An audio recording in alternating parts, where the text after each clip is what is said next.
Le bonheur est une construction neurobiologique liée au circuit du plaisir et à la gestation du stress. Bonjour à tous.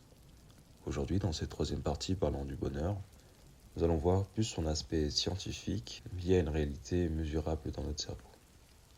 Alors, la science contemporaine, et en particulier les neurosciences, apporte une vision biologique du bonheur. Il est lié à la sécrétion de certaines hormones. La dopamine, motivation par plaisir, la sérotonine, qui change notre humeur et qui maintient une stabilité émotionnelle, l'ocytocine, lien social et affection, et les endorphines, plaisir physique, réduction de stress. Dites-vous que ces quatre hormones-là sont activées par certaines activités, comme le sport, le rire, la méditation, le contact social, l'accomplissement, etc. Jean-Didier Vincent explique que le bonheur est une construction neurobiologique, liée au circuit du plaisir et à la gestation du stress. Le cerveau est un organe du plaisir. Le bonheur se construit aussi chimiquement. Dites-vous que si on arrive à sécréter ces quatre hormones dans notre corps, eh bien, nous allons être beaucoup plus heureux. Comment faire, vous allez me dire?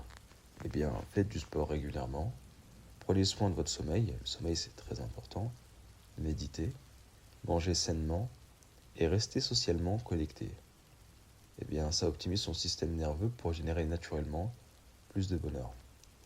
Mais attention, les réseaux sociaux, consommation de contenu corne, entre guillemets, eh bien, cela va bousiller votre système de récompense.